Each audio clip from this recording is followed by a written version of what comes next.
ajantsika indray rehefa avy eo dia tsy maintsy amboarina fa mbola misy finition kely madinidinika atao amin'ny lalana io.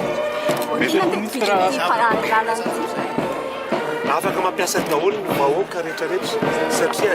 averom-piano hoe noho ny fahitana ny firenena Iran-Jano mampianina fa sahirantsika amin'ny embouteillage izay misy eto tampon-tanàna Antananarivo dia izay no nahatonga azy hoe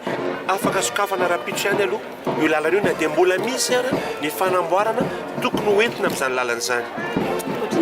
Misy ny volana nanamboarana ity lalana